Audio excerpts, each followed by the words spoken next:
Imagine you're the most powerful person on earth at, 16. You've got legions chanting your name, senators bowing, priests making room for you at the head of every ceremony. You didn't even campaign for the job. You didn't sit through 20 years of boring politics. One day you're a teenager from Syria, and the next day you're Emperor of Rome. Now imagine you take that unimaginable power and, instead of calming everyone down and acting like the steady hand Rome desperately wants, you decide to blow up the entire cultural routine. You don't just tweak tradition. You don't quietly reform a few laws. You grab Rome by the toga, drag it into a religious identity crisis, and then add a layer of scandal so thick that even hardened Roman aristocrats start clutching their pearls. Today on Royal Idiots, we're exploring the story of Elagabalus, the teenage emperor who didn't just break the rules. He acted like the rulebook was old, ugly, and frankly offensive, and then tried to replace it with something totally new. Welcome to Royal Idiots, the podcast where we explore the most powerful bad decisions in history. I'm your host, Melissa, and today we're looking at the life of Elagabalus, sometimes remembered as the most chaotic emperor in Roman history. Before we get to the chaos itself, we have to talk about the world Elagabalus walked into, because Rome in the early 3rd century wasn't exactly a calm, stable machine. To understand this story, we need to look at the Roman Empire around the early 200 CE. This is the era after the high glory days of emperors like Augustus and Trajan. The empire is still enormous, still rich, still intimidating. But it's also anxious. A big part of that anxiety is political. Emperors at this point aren't just chosen because they're brilliant statesmen. They're often made and unmade by the army. That means legitimacy isn't some abstract philosophical idea. It's painfully practical. If the wrong people think you're not real enough, you don't just lose an election. You lose your head. And then there's the cultural side. Rome is cosmopolitan. It's full of people from across the empire, North Africa, the Levant, Spain, Gaul, the Balkans. But the Roman elite still has a strong sense of what Roman is supposed to look like. The Senate class values tradition the way some people value oxygen. Religious rituals, old titles, the hierarchy of gods, and the public image of the emperor all matter because they signal continuity. Continuity signals stability. Stability keeps everyone alive. Religion especially is a big deal, not because Romans were all pious in the same way, but because religion was tied to the state. When you honor the gods properly, you're showing the universe you're doing your civic duty. You're showing the city itself is in order. Mess with that, and people start worrying that you're inviting disaster. Now let's zoom in on the family situation that sets up our main character.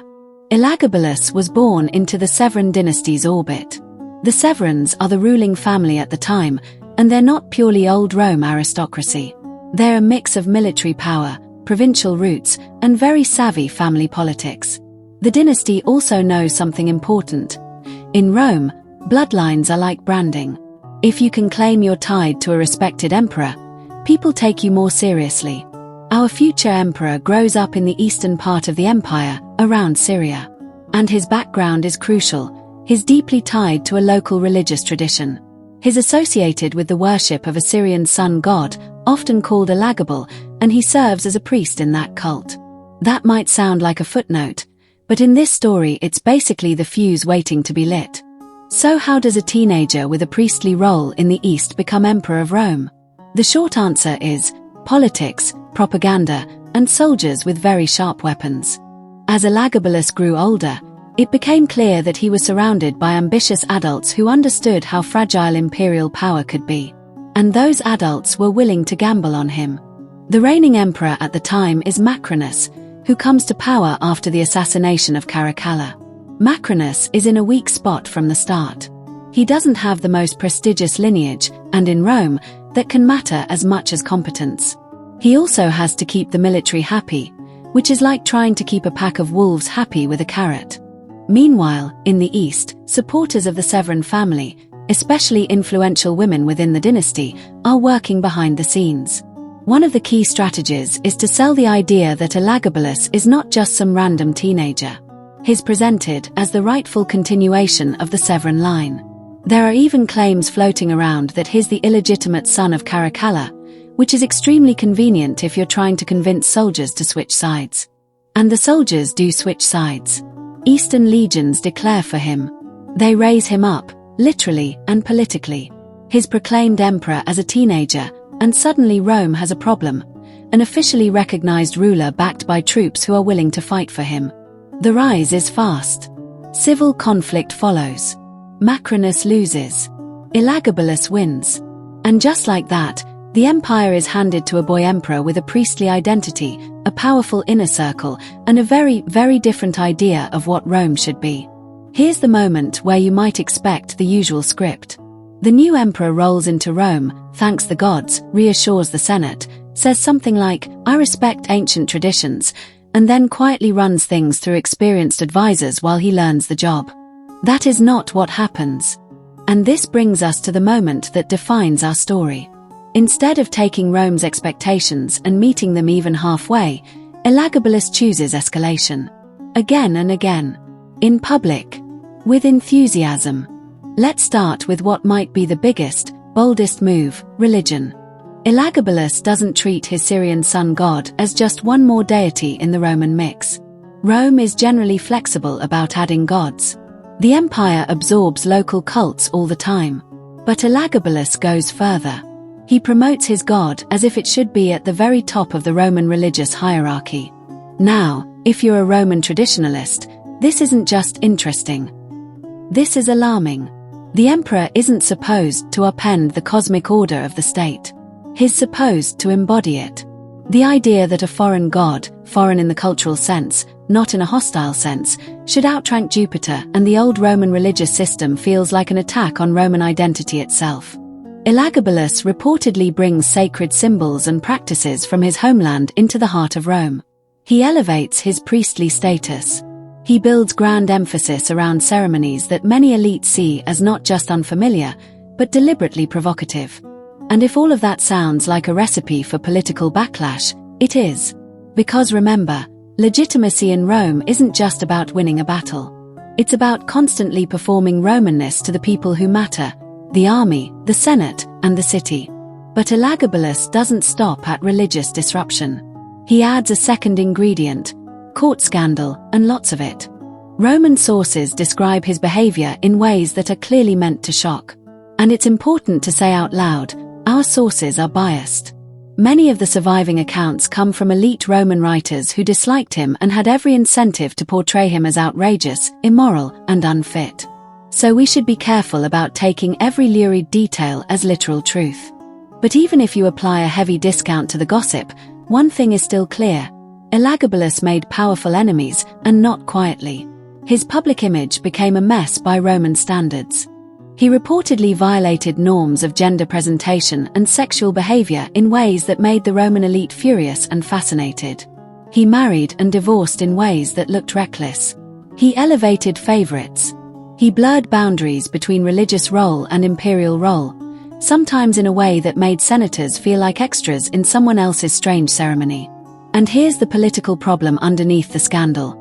Rome can tolerate a lot if the emperor is competent, predictable, and keeps the money and grain flowing.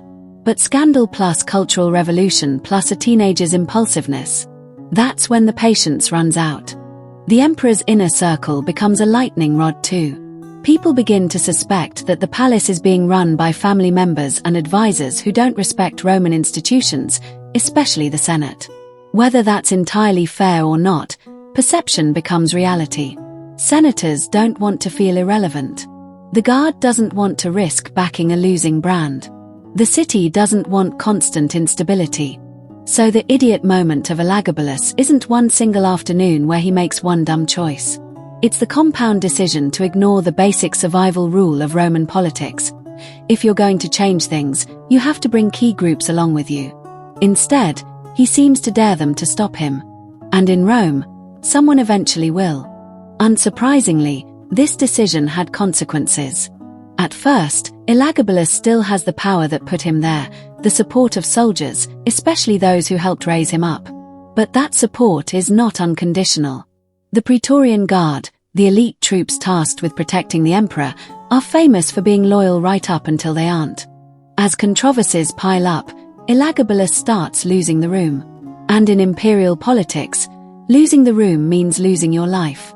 The Senate becomes more hostile. The traditional elite becomes more resentful. But the real danger is the military apparatus closest to him. If the guard decides you're a liability, your reign can end between breakfast and lunch. One of the classic responses in Roman politics is to offer an alternative. If people are turning against you, you try to stabilize the situation by elevating a successor or co-ruler who seems safer. Someone more Roman, more predictable, more acceptable to the power brokers. Elagabalus ends up connected to that kind of maneuver. A younger relative, Alexander Severus, becomes increasingly important as a figure that others can rally around. And this is where it gets deadly, because once there's a plausible replacement, your enemies don't have to imagine a future without you. They can point to it. The Praetorian Guard turns. And when the Guard turns, the story ends the way these stories usually end, with violence. Elagabalus is assassinated. And the aftermath is especially brutal. His body is reportedly desecrated, dragged, and treated with contempt. That kind of post-mortem humiliation isn't just cruelty. It's a political message. It tells Rome, this person was not just defeated. He was illegitimate. We reject him completely. In other words, the empire doesn't just remove Elagabalus. It tries to erase him in the most symbolic way possible. So what's the legacy here? Is Elagabalus just a cautionary tale about a teenager with too much power and too little restraint? Despite the chaos of his reign, Elagabalus left a lasting mark on history, mostly because he became a symbol. For Roman writers and later storytellers, he's an extreme example of what happens when an emperor violates social expectations and seems to disrespect the traditions that hold the political world together. His story also highlights something bigger about Rome. The empire was diverse, but the ruling culture in the capital still demanded a particular performance of authority. Elagabalus represented the eastern provinces in a way that made the center uncomfortable. The cultural tensions weren't new, but his reign made them impossible to ignore. And even though his religious experiment failed in the short term, it reminds us that Roman religion wasn't static, it was constantly evolving. The difference is that evolution usually happened with more tact, more compromise, and a better sense of timing. There's also the question of myth versus reality. Later generations inherited a portrait painted by hostile sources. That means Elagabalus becomes a canvas for other people's fears. Fear of foreign influence, fear of moral decline, fear of youth in power, fear of elites losing control. So when you hear the wildest stories, it's worth asking, are we hearing history, or are we hearing propaganda that survived because it was entertaining? But even if we treat the scandalous details with skepticism, the political outcome is undeniable. He alienated the groups that kept emperors alive. And in Rome, that's the only mistake that truly matters. So how should we judge Elagabalus? On the royal idiot scale, I'm giving him legendary idiot. Not because he was uniquely weird in a world full of weird rulers, and not because every salacious story is automatically true. I'm giving him that rating because he took an already fragile political situation and made it more unstable on purpose, in public, without building a coalition strong enough to protect him. If you're going to challenge Rome's religious hierarchy, shock the elite, and rewrite the cultural script, you need either extraordinary political skill or overwhelming military control. Elagabalus had neither for long. He confused power with invincibility, and Rome corrected him the way Rome often does. Next time on Royal Idiots, we'll explore the story of Caracalla, the emperor who killed his brother. If you enjoyed this episode, follow the podcast and share it with a fellow history fan. And if you've got a nomination for a future Royal Idiot, think of the one decision that makes you say, how did they think this would end? Because that's exactly our kind of story.